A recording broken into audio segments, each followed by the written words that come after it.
In the autumn of 52 BCE, Julius Caesar made a decision so unbelievable that even his own officers wondered whether he had lost his mind. On the plains before the fortress of Alesia, he ordered 50,000 Roman legionaries and 10,000 wild, bare-chested Germanic horsemen to bury themselves alive behind walls of dirt and timber. They would seal off their own escape route, trapping themselves between two enormous enemies, Vercingetorix and his 80,000 warriors inside the fortress, and a relief army that would soon swell to 250,000 Gauls outside. To any sane commander, it looked like suicide. To Caesar, it was the only path to survival. For 6 relentless years he had carved his way across Gaul, tribe by tribe, victory by victory. But conquest wasn't the same as control. If Alesia held out, if Gaul rose again, his enemies in Rome were ready to pounce. They would strip him of command, drag him to court, and end his career with a rope or an exile's grave. Caesar wasn't just fighting a rebellion. He was fighting political extinction. And on the other side of the battlefield stood a man every bit as driven. Vercingetorix, a young Arvernian prince, had achieved the impossible. He united more than 40 feuding Gallic tribes, men who had slaughtered each other for generations under one banner. For the first time in living memory, Gaul spoke with one voice, and that voice was a roar for Roman blood. To his people, Vercingetorix wasn't just a commander. He was the last hope of independence, the last flame of a free Gaul. Both men knew exactly what Alesia meant. For Caesar, a victory here meant eternal glory, a triumphal parade, and a future carved into marble. For Vercingetorix, it meant saving his homeland from becoming another Roman province, another place where Celtic gods and Celtic names vanished into Latin dust. And so, in the shadow of Alesia's cliffs, 2 visions for the future collided. One man fighting for an empire not yet born, the other for a nation about to die. Between them lay a battlefield that would become a tomb, either for Caesar's army or for Gallic freedom itself. The stage was set for one of the most desperate gambles in ancient history. Alesia was the kind of fortress that made even veteran commanders hesitate. Perched high on a natural plateau, wrapped in rivers and steep ridges, it looked less like a settlement and more like a stone crown carved by the gods. Any army foolish enough to attack it had to climb a killing slope, while arrows, javelins, and stones rained down from above. Its walls had never fallen, not once. Entire tribes had broken themselves trying. By normal standards, storming Alesia was insanity. And yet, Caesar wasn't looking at Alesia with normal eyes. He saw what others missed. The fortress that made Vercingetorix feel untouchable could just as easily become the place where he starved. Inside those walls were 80,000 warriors, a force so massive it consumed food like fire eats dry wood. Tens of thousands of mouths needed grain, meat, clean water, and fodder for their horses every single day. A fortress strong enough to repel an army was also strong enough to trap one. All Caesar needed was time. Time and the nerve to close the cage. On the Roman side stood 10 legions, hardened by 6 years of brutal fighting.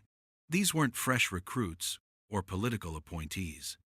They were professionals, men who had crossed rivers in winter, fought ambush after ambush, marched through hostile forests, and carved victory out of impossible terrain. Their equipment was standardized: the rectangular scutum, the short stabbing gladius, the heavy pilum that shattered shields.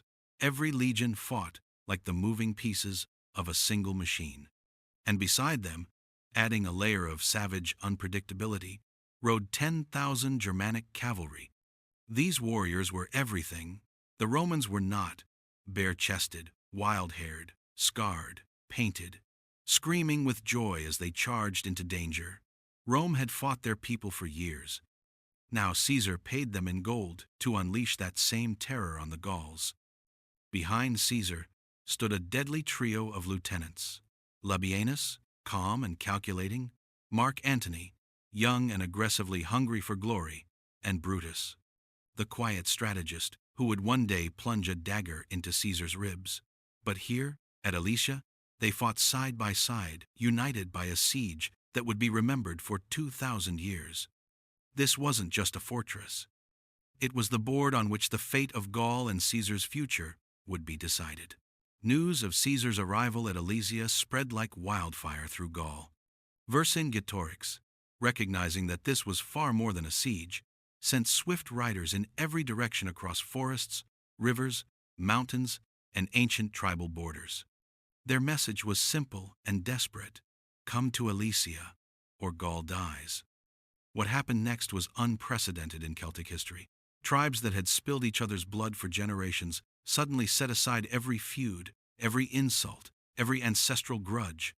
From the misty shores of the Atlantic, from the deep woods near the Rhine, from the sun-baked valleys touching the Mediterranean, and from the wind-swept plains reaching the English Channel, warriors began to march. Not in dozens, not in thousands, but in hundreds of thousands. This was no longer an army, it was an entire civilization, dragging its fate toward a single fortress on a hill. For the first time, Gaul rose as one nation, and its roar shook the land. Meanwhile, Caesar had no intention of hurling his legions against Alesia's walls. He understood the fortress too well. Storming it would cost him everything. So instead, he reached for a solution so audacious that even Rome's generals whispered that he had gone mad. He ordered his 50,000 legionaries to build a wall around an entire enemy city. The circumvallation, an 11-mile iron ring, began to take shape. Straight lines of trenches, ramparts, towers, and sharpened stakes stretched across the landscape like scars carved by the gods. Roman soldiers dug ceaselessly, turning valleys into ditches and hillsides into barricades. But the Gauls inside Alesia did not stand idle. Arrows rained down constantly, sling stones, cracked helmets. Skirmish after skirmish broke out as Gallic warriors burst from the gates, screaming their war cries, desperate to disrupt Roman progress.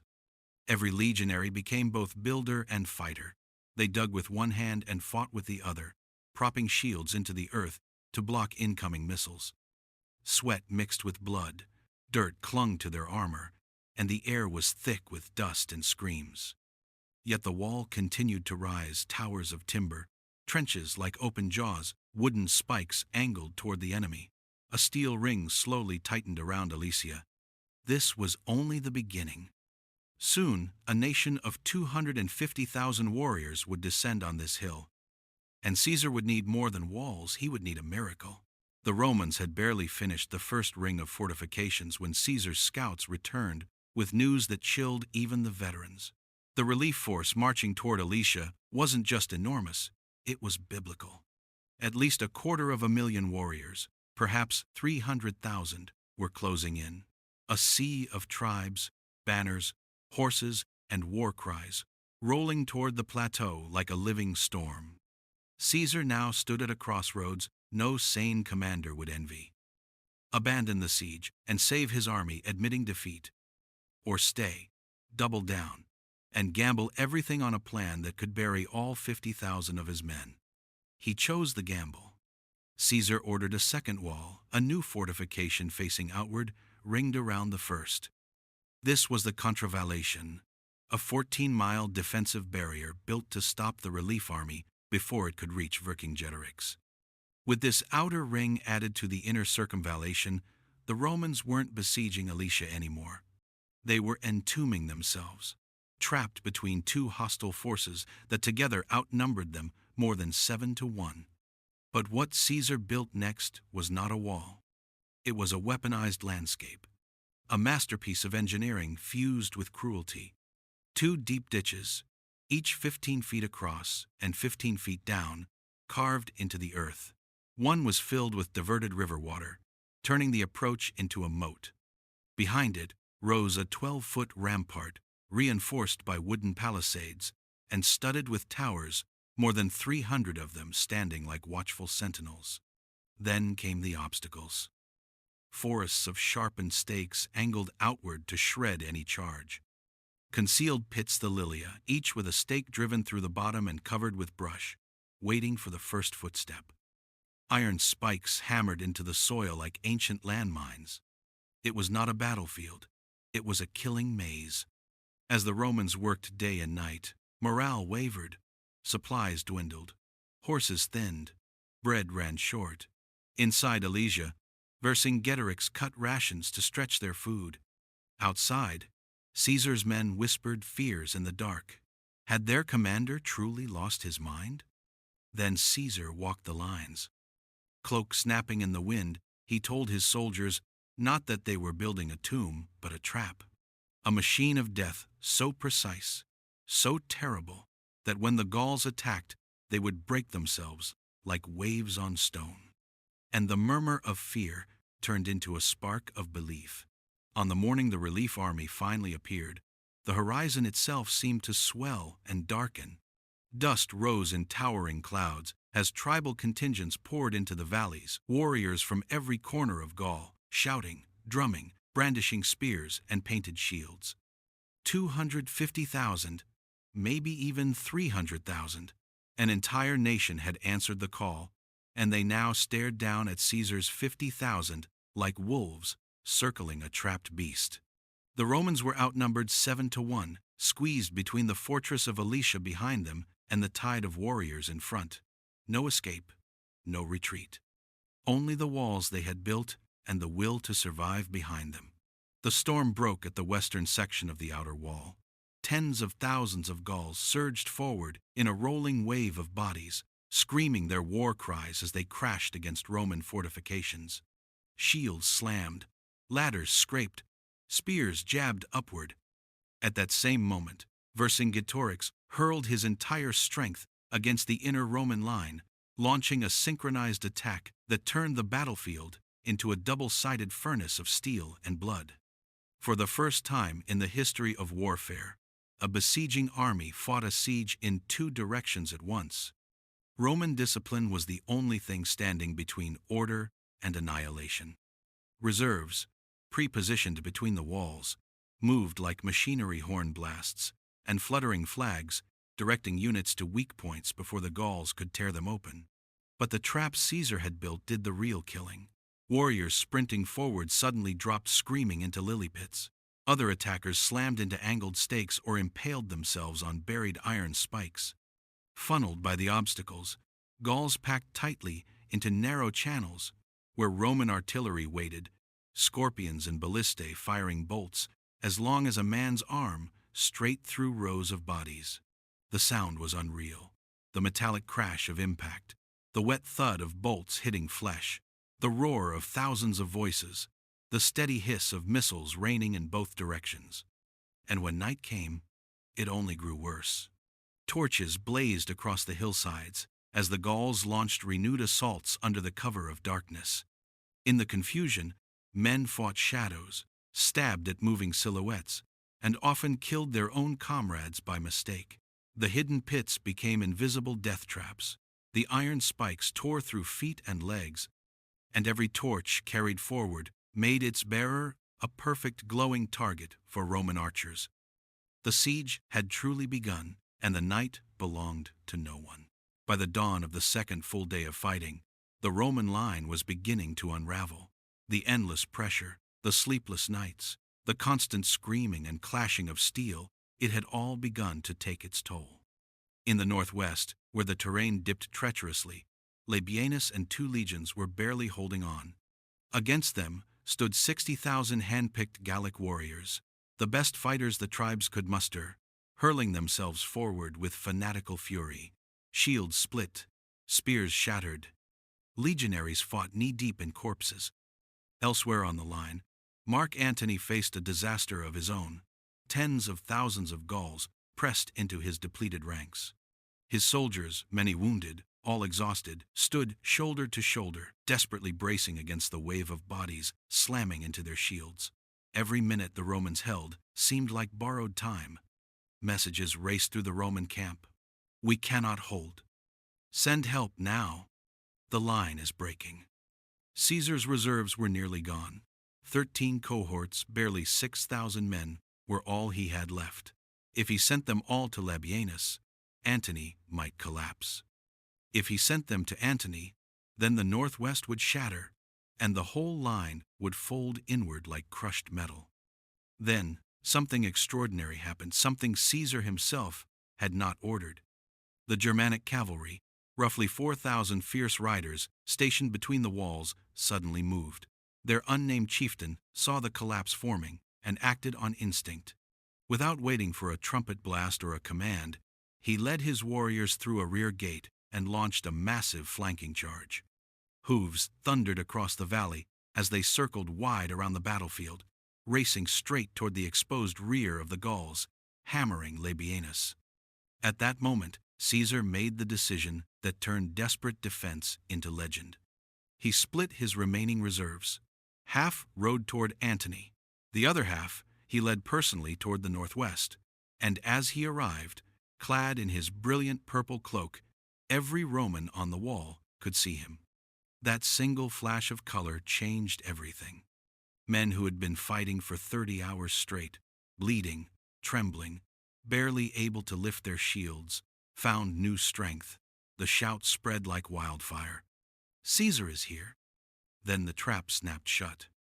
Labienus held the front. Caesar slammed into the flank. The Germanic cavalry crushed the rear. The Gauls, caught between three killing forces and their own obstacles, had nowhere to run. What followed wasn't a battle. It was annihilation. Inside the battered fortress of Alesia, Vercingetorix watched the last hope of Gaul collapse before his eyes. His cousin's elite force, once the pride of the Arverni, had been shattered. The massive relief army, the greatest gathering of warriors his people had ever assembled, faltered and began to crumble under the weight of Roman steel and Germanic fury. Still, he refused to yield. Summoning every remaining fighter, he hurled them at the inner Roman wall in a final, desperate gamble. For a terrifying moment, it worked. Gaul warriors broke through in several places. Roman lines buckled. Officers screamed orders. Legionaries were driven back step by step. For a heartbeat, it looked as if Caesar's army, the army that had conquered all of Gaul, might actually be crushed. Then Caesar arrived. Leaving the outer battle in the hands of trusted commanders, Caesar rode straight toward the collapsing inner defenses. His red-purple cloak ripped through the smoke as he stormed into the breach with fresh reinforcements. His presence alone ignited the exhausted legionaries. Shields locked, swords rose. The Romans surged forward with a ferocity born from survival instinct and absolute loyalty. The breaches slammed shut, and with that, the last real Gallic chance died. By the evening of the second day, the relief army's spirits snapped. What began as a retreat became a stampede. Hundreds of thousands turned and fled. Tribes that had marched together now ran as scattered fragments. Roman infantry and Germanic cavalry pursued without mercy, cutting down stragglers across miles of fields until their own exhaustion halted them. At dawn, a haunting silence clung to Alesia. No horns, no shouting, no movement along the walls. Then, from the highest tower, a white flag appeared. Inside the fortress, Vercingetorix and the Gallic leaders argued through the night. Fight and starve, or surrender and trust Roman mercy, a mercy known to be selective at best. In the end, Vercingetorix made the only choice a leader could. He would give himself up to save his people. Dressed in his finest armor, mounted on his most magnificent horse, he rode out through Alesia's gate. In full view of both armies, he circled Caesar once, a final gesture of pride, then climbed down from his horse, placed his weapons at Caesar's feet, and knelt. Caesar never stood. The conqueror remained seated, cold and motionless, as the man who united Gaul offered his life. It was not just a surrender. It was the death of a nation. In the aftermath of Alesia, the battlefield fell into a cold and calculated order. What had been a storm of blood and chaos became something even more unsettling: Roman efficiency. One by one, 80,000 surviving Gaul warriors filed out of the fortress, heads bowed, weapons clattering into massive piles that grew into hills of iron and wood. Roman quartermasters moved through the lines like butchers through livestock pens. marking down tribes, identifying leaders, sorting captives with clinical precision. Some groups were spared.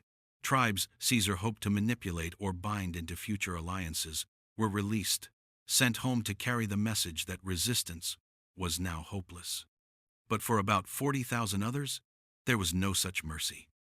They were divided among the legions as slaves, living spoils of war handed to soldiers who had dug trenches, endured starvation, and survived the nightmare of a two-front siege. The death toll was staggering. In 2 days of fighting, nearly 40,000 Gauls had died between the walls. Thousands more fell in the brutal pursuit afterward. Roman losses, though significant, were a fraction by comparison, about 5,000 dead and 12,000 wounded. The hidden pits, the sharpened stakes, and the iron spikes those quiet killers buried beneath the soil had claimed more lives than many full-scale battles in ancient history. And then there was Vercingetorix. Caesar understood propaganda better than any ruler before him. He kept the Gallic commander alive, not out of mercy, but as a living trophy. For 6 long years, Vercingetorix lived in chains in Rome, displayed when useful, a reminder of Caesar's triumph over a united Gaul. When the time came for Caesar's grand victory parade, the Gallic hero was marched through the streets before being led to the Tullianum prison, where he was ritually strangled. His life ended as the final punctuation mark on Alesia. But the true consequences of the siege unfolded over generations. Alesia shattered organized Gallic resistance forever. Latin replaced tribal tongues. Celtic gods lost worshippers to Roman temples. Roads, taxes, and Roman law spread like roots through the soil of a conquered land. The culture that had once dominated Western Europe faded, replaced by a Gallo-Roman identity that would shape France and beyond.